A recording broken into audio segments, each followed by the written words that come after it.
En pensamiento en la palabra de Dios en el libro de Apocalipsis, Apocalipsis capítulo 6, versículo 17.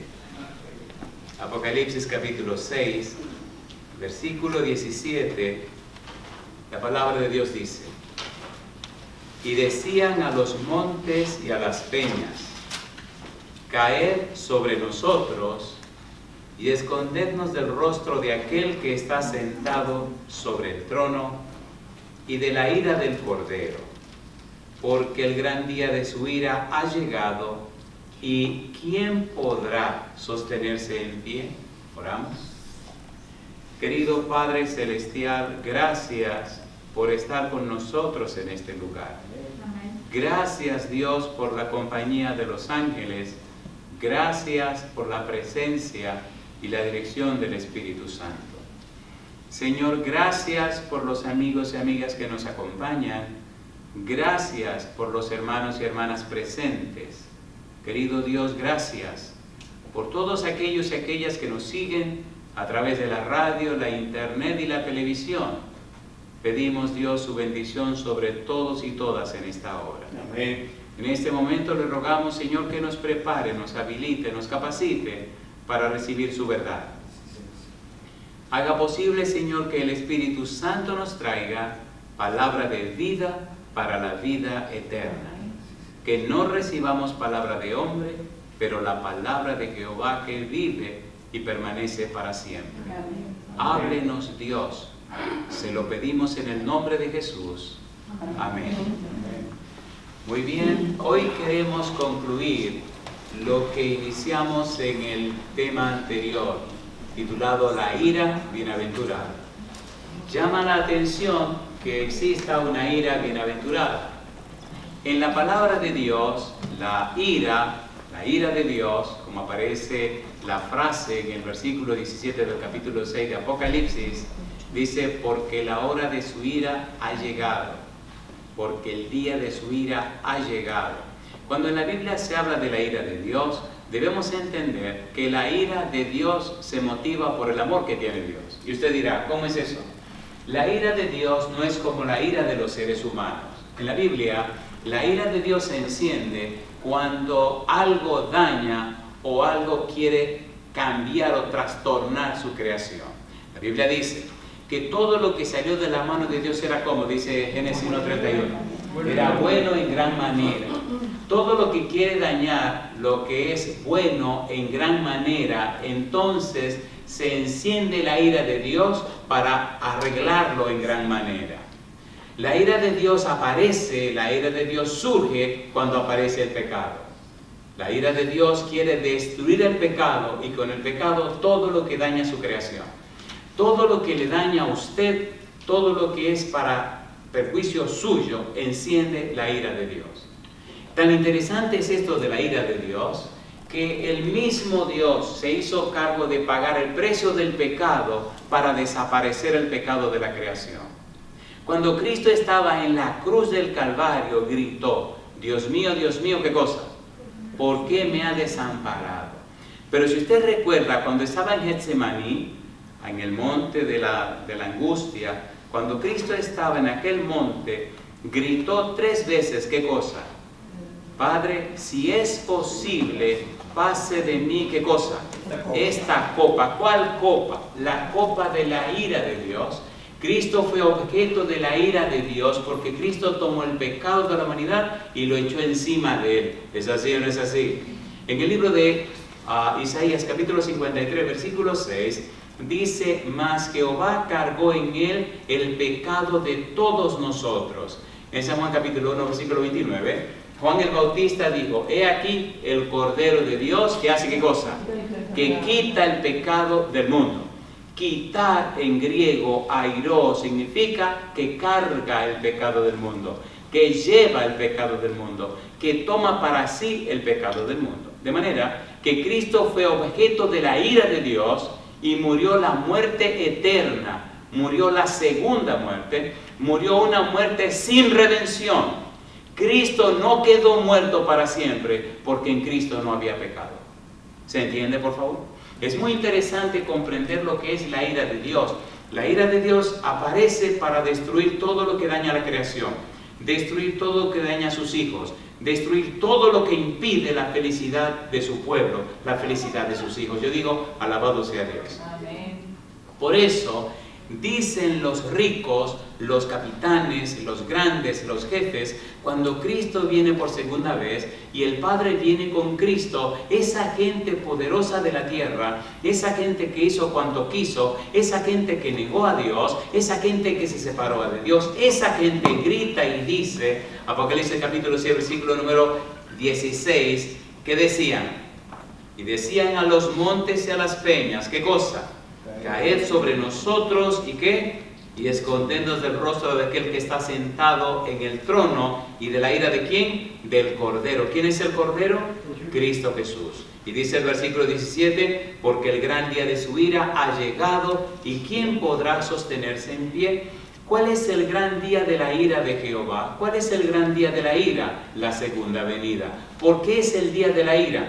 Cuando Cristo venga por segunda vez en la gloria de su Padre y su Padre venga con Él también en su santo trono, desaparecerá para siempre el dolor, la maldad y todo lo que hace daño. En la tierra, dice la Biblia, solamente quedará Satanás y sus demonios por 1000 años, pero todos los seres humanos que queden en la tierra quedarán completamente muertos. Sin embargo, el apóstol Pablo dice en 1 Corintios capítulo 4, versículo 16, mas los muertos en Cristo resucitarán primero. 1 Corintios capítulo 15, versículos 51 al 55, y dice, nosotros que vivimos seremos como transformados, seremos cambiados en un abrir y cerrar de ojos a la final trompeta, porque esto corruptible será vestido de incorrupción y esto mortal será vestido de ¿qué cosa? De inmortalidad. Cuando Cristo venga por segunda vez, el día de la ira de Jehová, los muertos en Cristo resucitan primero y todos los redimidos y los salvados ascienden para recibir a Cristo en las nubes de los cielos. Pero el resplandor de su venida, dice la Biblia, destruye a todos los malos que quedan aquí en la tierra muertos por 1000 años. ¿Por qué decimos ira bienaventurada? El día de la ira, la segunda venida del Señor Jesús, es una bendición para aquellos que aguardan su venida. Mire lo que dice la Biblia en el libro de Tito, capítulo 2, versículo 13. Y allí nos vamos a enfocar. Ponga cuidado, por favor. Tito, capítulo 2, versículo 13. ¿Cómo le llama la Biblia a la segunda venida de Jesús? Dice el versículo 13. Aguardando, ¿qué cosa? La esperanza bienaventurada y la manifestación gloriosa de nuestro gran Dios y Salvador Jesucristo. ¿Cómo le llama la segunda venida? La esperanza bienaventurada. Ahora, ¿quién es un bienaventurado? ¿Quién es una persona bienaventurada? Ya dijimos en el tema anterior que la frase ¿quién podrá sostenerse en pie cuando Cristo venga? Aparece en el libro de Joel capítulo 2 versículo 11 y aparece la misma pregunta en Malaquías capítulo 3 versículo 2. ¿Quiénes podrán estar en pie? En Apocalipsis capítulo 7 versículo 1 al 3 da la respuesta. Estarán en pie, podrán estar en pie aquellos que sean sellados. Se habla de un proceso de sellamiento. Ahora, esas personas que serán selladas o esas personas que están siendo selladas por el Espíritu Santo es el sello de Dios. A esa gente se le llama en la Biblia los bienaventurados. La palabra bienaventurado es clave en el quehacer teológico, es clave en la boca de Dios, es clave en el pueblo de Dios. Hagamos un resumen breve en sentido general de esta palabra, tanto en el Antiguo como en el Nuevo Testamento, y entonces detengámonos por un momento en el libro de Apocalipsis para ver esa palabra en el contexto de la segunda venida. Dios, yendo al Antiguo Testamento, Salmo capítulo 1, versículo 1, ¿qué dice Salmo 1:1? Bienaventurado, ¿qué cosa? Bienaventurado el varón que no hizo, ¿qué cosa? Leamos Salmos capítulo 1, versículo 1. ¿Quiénes son estos bienaventurados? ¿Cuál es el perfil de los bienaventurados? ¿Cómo lo podemos distinguir? Dice la Biblia, bienaventurado el varón que no anduvo en consejo de malos, ni estuvo en camino de pecadores, ni en silla de escarnecedores se ha sentado. ¿Qué dice ahora? sino que en la ley de Jehová está su delicia y en su ley medita, como dice, de día y de noche. ¿Y cómo es la vida de estos bienaventurados? Versículo 3, será como árbol plantado junto a corrientes de aguas, que da su fruto a su tiempo y su hoja y cosa no cae. Y todo lo que hace, que dice, prosperará. Pregunto, ¿existen bienaventurados en la tierra, sí o no? Sí. ¿Existen personas favorecidas de Dios? Sí. La palabra bienaventurado significa personas que reciben un tratamiento especial por parte de Dios. ¿Qué reciben esa persona? Un tratamiento especial por parte de Dios. ¿Por qué reciben un tratamiento especial? Porque ellos escogieron a Dios por encima de todo. ¿Recuerdan ustedes en el Antiguo Testamento a Job? ¿Se acuerdan o no se acuerdan? El mismo Dios dice que Job era un hombre temeroso de Dios, apartado del mal, pero dice que era perfecto y recto. Inclusive, vamos al libro de Job rapidito, capítulo 1, vamos a Job. Job capítulo 1 está ahí al ladito. Cuando Satanás llega al cielo a una reunión, Job capítulo 1, versículo número 6 y versículo 7, Dios le hace una pregunta a Satanás. Usted dirá, ¿cómo? ¿Satanás en una reunión en el cielo? Sí, pero ¿cómo es posible? Ustedes recuerdan que Dios le entregó la tierra y el gobierno de la tierra a Adán y Eva. ¿Se acuerdan o no se acuerdan? El derecho legal de gobernar la tierra. Adán se dejó engañar y Eva, los dos se dejaron engañar por Satanás, y Satanás le quitó el derecho de gobernar la tierra. Por eso cuando Cristo viene a la tierra, San Lucas capítulo 4, en el monte de la tentación, Satanás le dice, si tú te postras y me adoras, te entrego todos estos reinos porque a mí me fue entregado.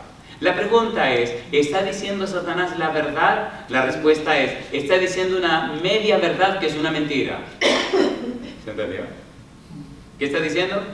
Una media verdad que es una mentira. Media verdad es una mentira. ¿Cuál es la media verdad? No se lo entregaron, él engañó a Adán y Eva, que es otra cosa diferente. ¿Se entiende o no se entiende? Ahora, cuando Cristo viene a la tierra, San Juan capítulo 14, versículo 30, ¿llamó o no llamó a Satanás el príncipe de este mundo?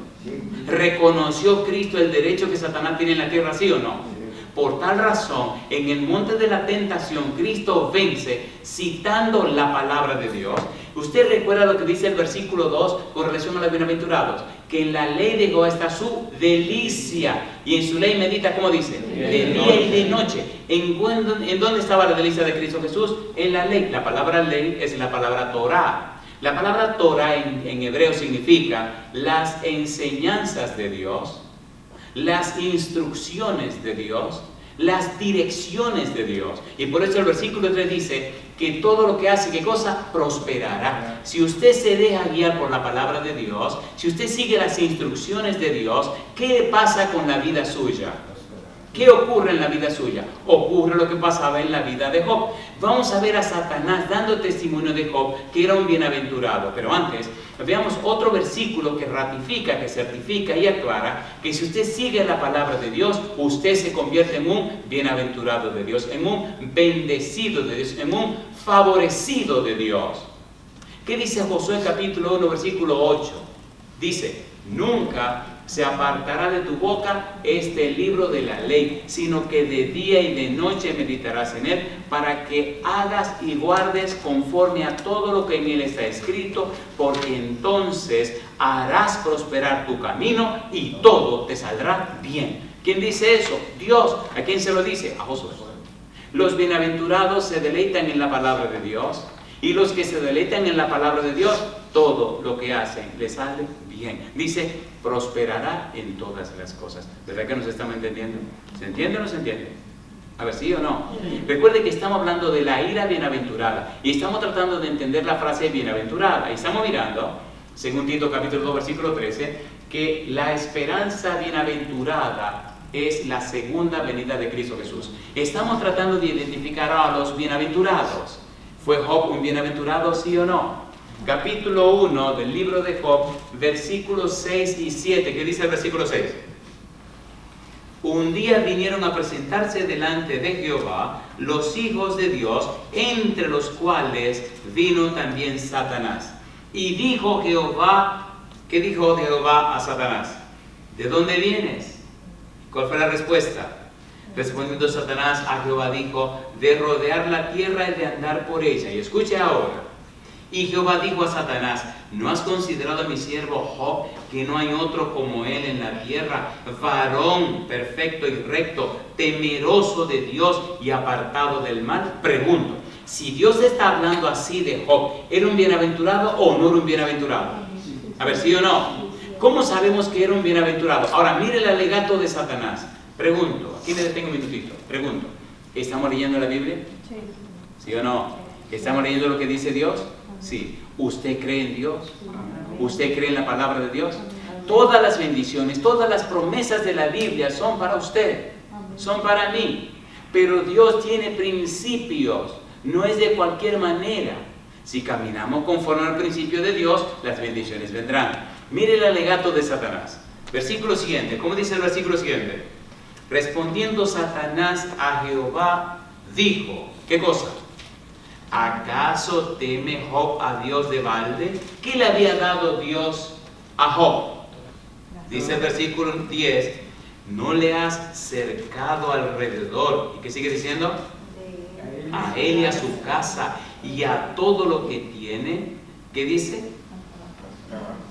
Al trabajo de sus manos has dado bendición, por tanto, sus bienes, ¿qué dice? Han aumentado sobre la tierra. Pregunto, ¿está reconociendo Satanás que Dios está bendiciendo a Job, sí o no? ¿Era Job un bienaventurado, sí o no? ¿Bendice Dios a los bienaventurados? Sí, a los que se deleitan en su ley, a los que guardan su ley, a los que creen en sus enseñanzas, a los que se dejan guiar por su palabra. Dios los bendice. Dios está comprometido con su palabra. Dios no miente. Las bendiciones de Dios, las promesas de Dios son condicionales. Usted cumple con las condiciones, las bendiciones vienen. Oiga, pastor, diría usted, por favor, usted sería tan amable de darme un toquecito más claro con relación a lo que usted acaba de decir. Con mucho gusto. ¿Cómo puedo yo ver eso en un marco más claro, en un marco más práctico, más objetivo? Con mucho gusto. ¿Le parece bien si leemos un pasaje de la Biblia donde nos ponga todo esto en un solo marco? ¿Le parece bien? ¿Le parece o no le parece? A ver, ¿le parece o no le parece? Segunda de Crónicas capítulo 7, versículo 14. Veamos el sí entonces. Si tú haces esto, entonces yo hago esto. Si tú no haces esto, ya sabes que no viene lo otro. Sí entonces. Segunda de Crónicas capítulo 7, versículo número 14. ¿Cómo dice el versículo 14? Si se humillare mi pueblo, sobre el cual mi nombre es invocado, ¿qué sigue diciendo la Biblia? Y oraren y buscaren mi rostro, ¿y qué más? Y se convirtieren de sus malos caminos, ¿qué viene ahora? Entonces, ¿lo están viendo claro? Dios dice, si ustedes hacen esto, entonces, si ustedes hacen esa primera parte, entonces, dice Dios, yo oiré desde los cielos y perdonaré sus pecados y sanaré su tierra. Yo digo, alabado sea el nombre de Dios. ¿Es hermoso Dios o no es hermoso Dios? ¿Bendigo Dios a Job, sí o no? El mismo diablo, el mismo Satanás reconoce que Dios protege a Job, lo rodea y lo protege. ¿Con quién nos protege Dios? Con ángeles. Amén. Ángeles. Le voy a decir una cosa. Hay una serie de trabajo que estamos preparando hace muchos años, hace más de 10 años, y no me he atrevido todavía a predicar el primer sermón. Y tengo 10 años preparando esa serie. Se llama Las Maldiciones. Cuando un hombre es fiel, cuando una mujer es fiel, cuando una familia es fiel, como pasaba en la vida, en la familia de Job, hay lo que se llaman ángeles encadenados. ¿Cómo se llaman? Es hermoso ver cómo los ángeles se agarran uno con el otro. ¿Han visto cómo la gente se agarra por los brazos? Se agarran por los brazos. Ángeles se agarran, hacen como una cadena, un muro, una muralla, y no hay diablo ni maldición que penetre esa muralla.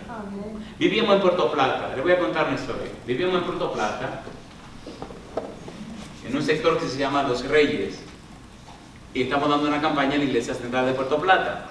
Y a la iglesia vino un señor con un apellido muy curioso que seguía una filosofía esotérica muy famosa, no voy a mencionar su nombre. Y él vino a la iglesia y él no vino a escuchar el mensaje, sino que vino a curiosear. Y vino la primera noche, y la segunda noche, y la tercera noche, y vino casi toda la semana. Y él tenía como esa inquietud. Hasta que un día, resulta que vivía cerca de mi casa, vivíamos próximos. Y un día él viene bajando y yo voy subiendo. Y viene y se me acerca y me dice, mire, yo tengo que hablar con usted. Digo, adelante, dígame.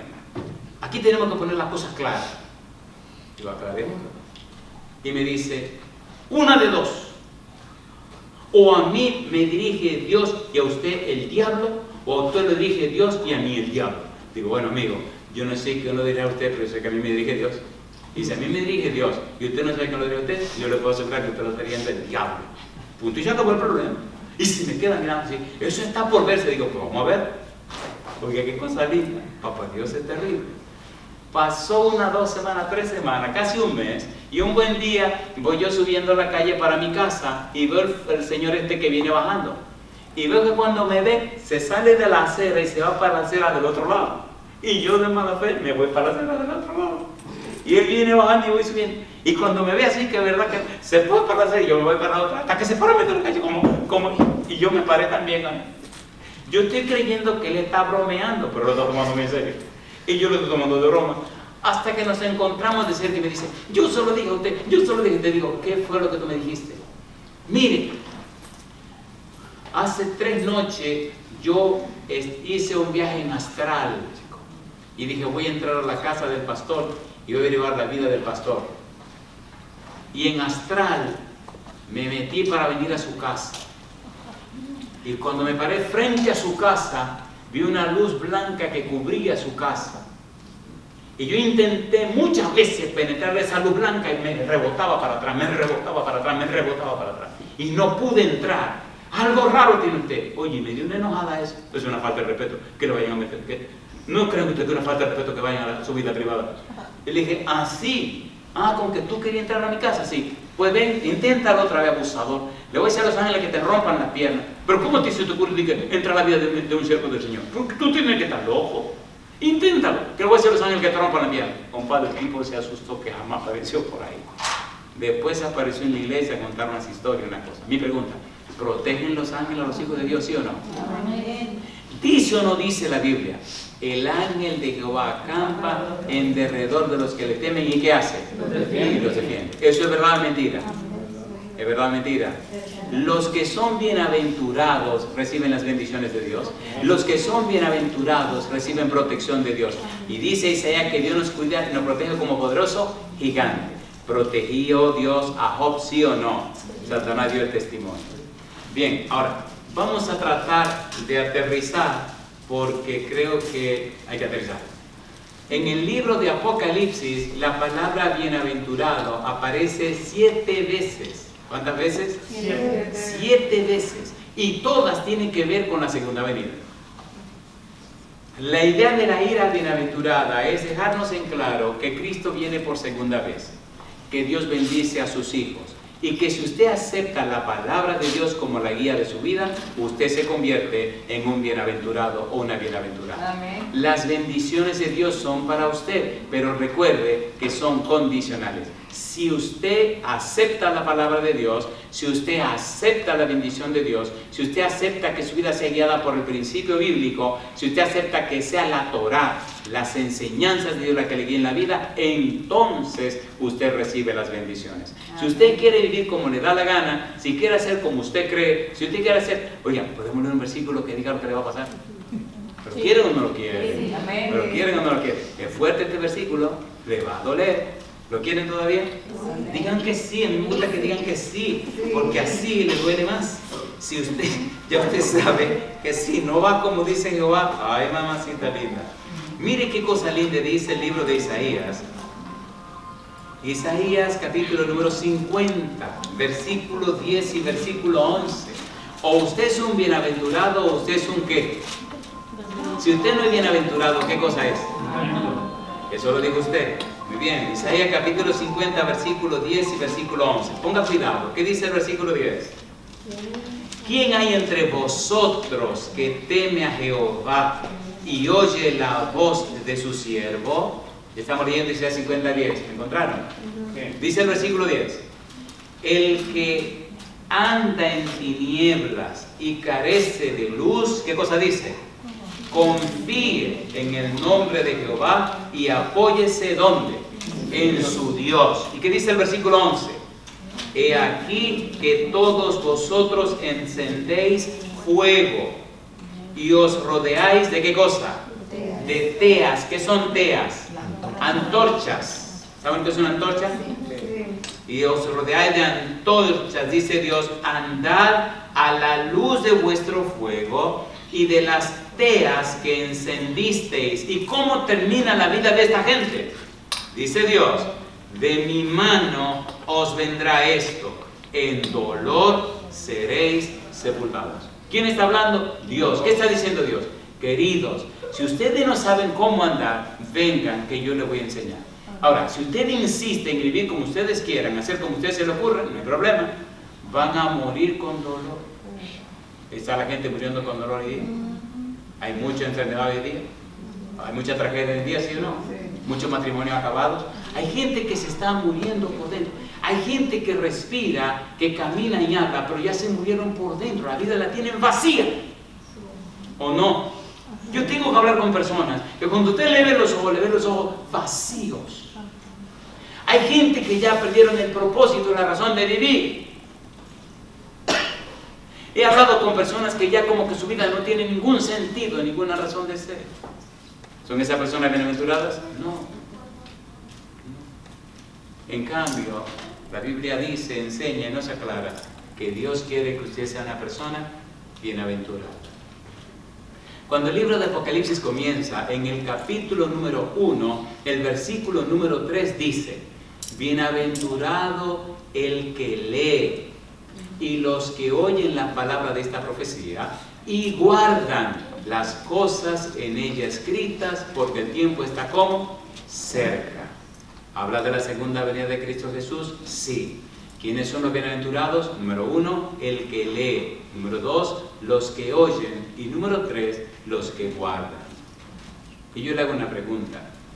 ¿Es Dios un juez justo, sí o no? Sí.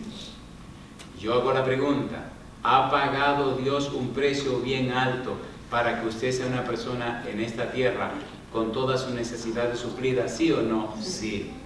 ¿Nos ha dado Dios en Cristo Jesús todas las cosas que necesitamos? Sí. ¿Ha cubierto Dios en Cristo Jesús toda nuestra necesidad y todo lo que tenga que ver con nuestra vida? Sí.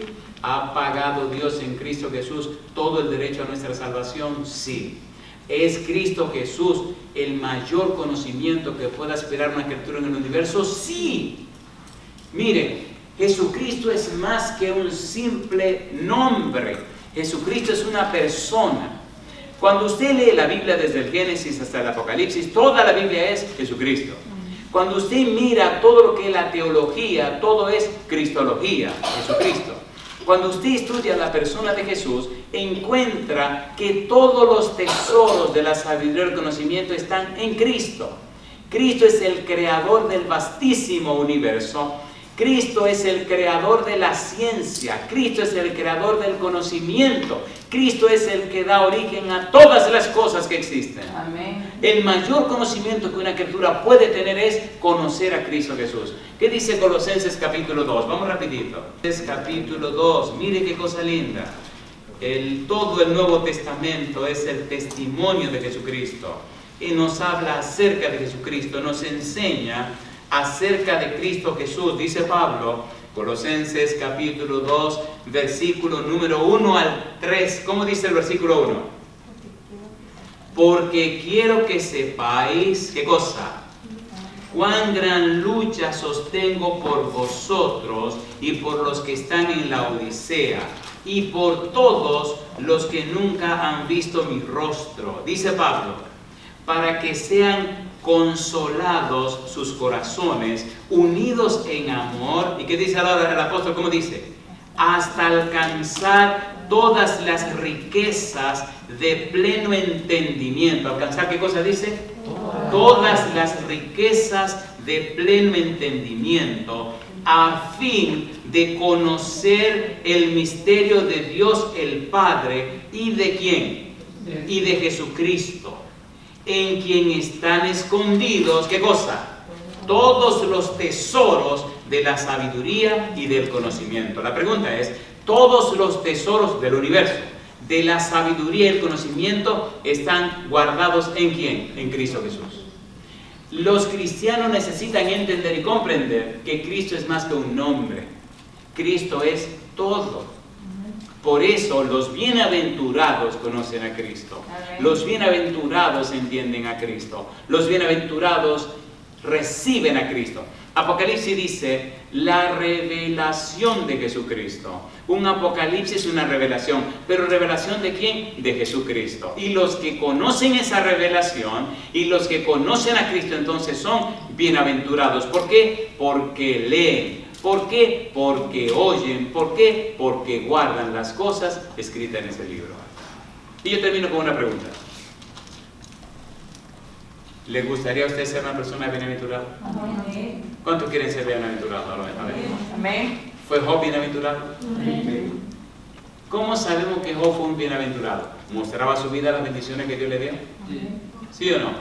Sí. ¿Lo reconoció Satanás? ¿Sí o no? Sí. En Apocalipsis entonces, hablando de la segunda venida, menciona a los bienaventurados. Bienaventurado el que lee, bienaventurado el que oye, los que oyen, bienaventurados los que guardan. Y dice, las palabras escritas en este libro, porque el tiempo está cerca. ¿Cuál es el tiempo que está cerca? El tiempo de la venida de Cristo Jesús. Cuando usted sigue leyendo el libro de Apocalipsis, descubre que aparece esa palabra, decimos, 7 veces. En algún momento vamos a ver cada una de estas, pero por lo menos vamos a darle una relación de dónde aparecen estas bienaventuranzas.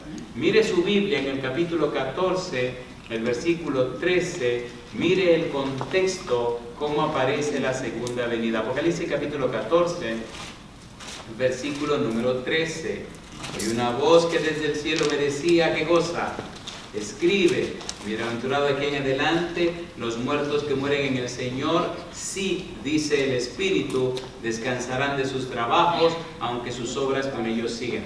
¿Por qué los muertos en Cristo son bienaventurados? Cuando Cristo venga, ¿quiénes resucitarán primero? Los muertos en Cristo. Por tal razón son bienaventurados. Capítulo 16, versículo 15, mire qué cosa linda. Apocalipsis 16, 15, como dice el 15. He aquí, dice Cristo, yo vengo como ladrón. Bienaventurado el que vela y guarda sus ropas, para que no ande desnudo y vean qué cosa, su vergüenza. ¿Llama a Cristo bienaventurado a esa gente que lo reciben por segunda vez? Sí. ¿Quiere usted ser un bienaventurado? Sí. ¿Es importante ser un bienaventurado? Sí. No solamente somos bienaventurados porque esperamos que Cristo venga. Somos bienaventurados porque ahora, en el tiempo presente, recibimos las bendiciones de Cristo Jesús. ¿Y cómo se sabe que recibimos las bendiciones de Cristo Jesús? Número 1, guardamos su palabra. Número 1, caminamos conforme a sus santos principios. Número 1, nosotros somos guiados y dirigidos por su ley. Y entonces dice el Salmo, que será como árbol plantado junto a corrientes de agua, que su hoja no cae, que su fruto permanece y todo lo que hace prosperará. Pregúntese por un momento, en este instante, ahora, cuando estamos hablando, pregúntese por favor, usted solito con Dios, usted solita con Dios, pregúntese, ¿es usted una persona bienaventurada? ¿Se ve esa bienaventuranza en su vida? ¿Se ve la bendición de Dios en su vida? ¿Se ve el fruto de su vida una bendición? Mire a su alrededor, su esposa, su esposo, sus hijos, sus hijas, su familia. Mire su familia. Pregúntese, ¿soy una persona bienaventurada? ¿Estoy recibiendo esas bendiciones de Dios? ¿Se están cumpliendo estas promesas en mi vida? ¿Estoy aguardando que Cristo venga por segunda vez con gozo, con alegría, anhelando su venida porque estoy siendo una persona bendecida? ¿O estoy anhelando que venga porque soy una persona maldita? Pregúntese. Hay gente que ruega, clama y le pide, Señor, ven, porque se lo está llevando el diablo aquí en la tierra. ¿O no? ¿Sí o no? No me diga que una persona sea una persona bienaventurada. Ay, yo quiero que el Señor venga ya, pastor. ¿Y por qué? Los bienaventurados quieren que el Señor venga por segunda vez porque lo aman. Pero en la tierra son personas bendecidas de Dios. ¿O no son bendecidas de Dios? ¿Sí o no? A ver, ¿sí o no? ¿Qué dice Hebreos 11:6? ¿Qué dice el libro de Hebreos capítulo 11, versículo 6? Pero sin fe es imposible agradar a Dios, porque es necesario que el que se acerca a Dios crea que Él existe. ¿Y qué dice ahora? Y es galardonador de los que le buscan. ¿Bendice Dios a sus hijos, sí o no? A ver, ¿sí o no? Entonces pregúntese, amigo, amiga, hermano, hermana, pregúntese, ¿estoy caminando conforme a la palabra de Dios? ¿Estoy caminando conforme a los principios establecidos en la palabra de Dios? No es lo que diga un pastor, no es lo que diga un predicador, no es lo que diga un evangelista, no es lo que diga, compadre, es lo que diga la palabra de Dios. Hay un asunto en la iglesia que me fascina, se llama mayordomía cristiana. ¿Cómo se llama? Mayordomía cristiana. La mayordomía cristiana tiene que ver con lo que Dios ha dado al ser humano. Y Dios le ha dado 4 cosas que se escriben con T a los seres humanos. ¿Cuáles son esas 4 cosas? Número 1, templo.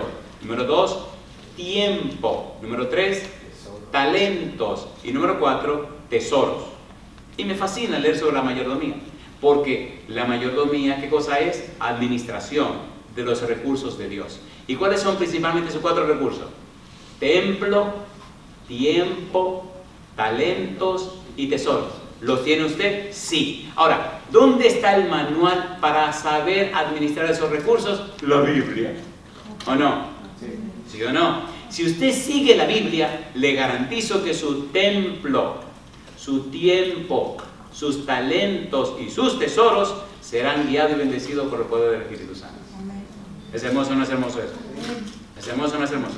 Sin embargo, usted como cristiano tiene que estar claro, si es una persona bienaventurada, en comprender que hay lo que se llama esclavitud financiera. Ya sea porque no tiene o porque tiene demasiado. Mire qué barbaridad. O usted tiene esclavitud financiera porque todo lo debe. Se está hundiendo en deuda. Se lo están comiendo la tarjeta de crédito. Se lo está llevando el diablo porque usted anda huyendo de la gente que usted tiene que pagar porque usted no tiene. Es una esclavitud financiera, ¿o no? Pero del otro lado, hay otra esclavitud financiera. Y es que usted tiene tanto, y tanto, que la vida no se la soporta porque lo que tiene no le deja paz. No tiene paz, tiene que estar cuidando. ¿Se acuerdan una vez que hubo una crisis, no hace mucho, financiera, unos problemas serios? Me cuenta un amigo que alguien vino de otro lugar, desesperado. Y le dice al amigo que por favor, aquí en Houston, que si no hay dónde invertir, Y entonces el amigo le dice, pues no sé, que mucho yo quiero invertir. ¿Y qué es lo que le pasa? Le dice el tipo, yo estoy perdiendo $5 millones diarios porque necesito invertir. Y si no invierto, cada día pierdo 5 millones de lo que yo tengo. Porque hay una crisis financiera. Ahora mi pregunta, ¿ese tipo es un esclavo de la finanza, sí o no? ¿Tiene esclavitud financiera, sí o no? Sí. Así que mi amigo, si usted no es bienaventurado, sea que se lo esté llevando el demonio porque no tiene nada, o porque tiene demasiado y tiene que es un esclavo de su dinero, entonces usted es esclavo. Sin embargo, qué cosa linda, los bienaventurados reciben una bendición de Dios. Y como dice Cristo, mi paz os doy, mi paz os dejo, no como el mundo la da, yo os la doy. ¿Quiere usted ser un bienaventurado? Amén. Necesita dejarse guiar por la palabra de Dios. Ponga a un lado todos sus razonamientos, sus disquisiciones y todas ponga todo a un lado y diga, Señor Jehová, ¿qué es lo que usted quiere? Señor Jehová, ¿cómo que usted lo quiere? Y haga como dice Dios. El Señor dice, mi palabra no volverá a mí vacía, sino que hará todo aquello para lo cual yo la envié. ¿Es fiel la palabra de Dios? ¿Cumple Dios lo que promete? A ver si o no. ¿Se atreve usted en este momento a ponerse en pie conmigo y decir, desde este momento acepto vivir y dejarme guiar por la palabra de Dios? Si usted dice eso, póngase en pie conmigo. La clave está en la palabra de Dios. Los bienaventurados, finalmente, serán guiados y dirigidos por la palabra de Dios. Cuando Cristo vino a la tierra, Cristo, Emmanuel, Dios con nosotros, Cristo, el mismo Dios que se hizo hombre, Cristo siempre decía, escrito está. Escrito está en la Escritura. Escrito está.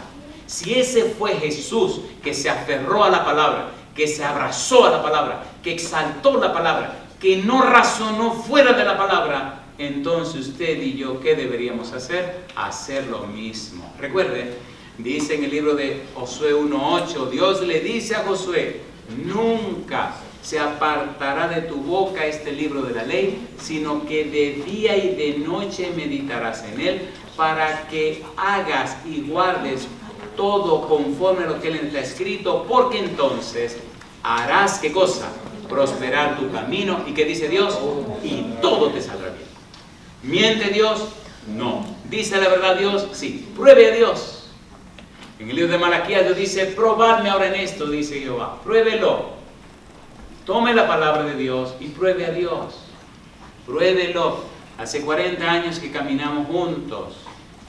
Hace 40 años. Hace 40 años.